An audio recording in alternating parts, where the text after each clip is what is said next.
In this time of economic crisis and social transformation, I believe that UNESCO's vital work to promote global stability and democratic values is in America's core interests. The United States is a critical partner in UNESCO's work.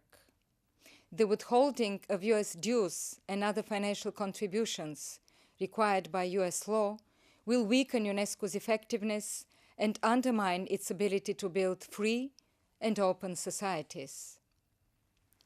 US funding helps UNESCO to develop and sustain free and competitive media in Iraq, Tunisia, and Egypt, among others. In Afghanistan, US support is helping UNESCO to teach thousands of police officers to read and write. UNESCO's literacy programs in other areas of conflict give people the critical thinking skills and confidence they need to fight violent extremism. To sustain the democratic spirit of the Arab Spring, UNESCO is training journalists to cover elections objectively. Across the world, we stand up for each journalist who is attacked or killed, because we are the United Nations agency with a mandate to protect freedom of expression. In Washington, earlier this year, I awarded the UNESCO World Press Freedom Prize to an imprisoned Iranian journalist, Ahmad Zaidabadi. UNESCO is the only UN agency with a mandate to promote Holocaust education worldwide. Using funding provided by the United States and Israel, UNESCO is developing curricula to ensure that the Holocaust is never forgotten. Last February, I led a historic visit to the Auschwitz-Birkenau concentration camp with more than 150 political and religious leaders, mostly from Arab and Muslim countries.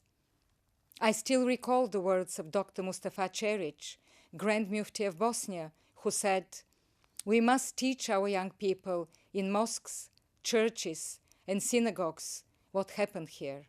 With US support, we put science at the service of people. UNESCO is leading a global effort to expand an ocean-based tsunami warning system.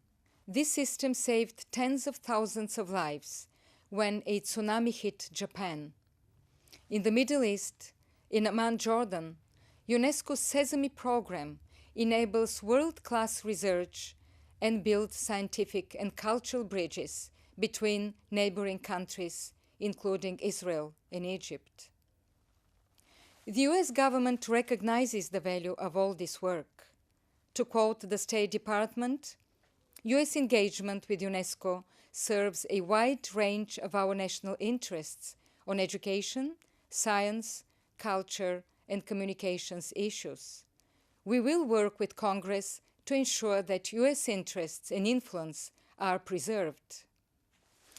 UNESCO is encouraged that the United States will maintain its membership in the organization and hopes that a resolution to the funding issue will ultimately be identified. Until that happens, it will be impossible for us to maintain our current level of activity. The announced withholding of US dues owed for 2011 will immediately affect our ability to deliver programs in critical areas, achieving universal education, supporting new democracies, and fighting extremism. So, I call on the US administration, Congress, and the American people to find a way forward and continue support for UNESCO in these turbulent times.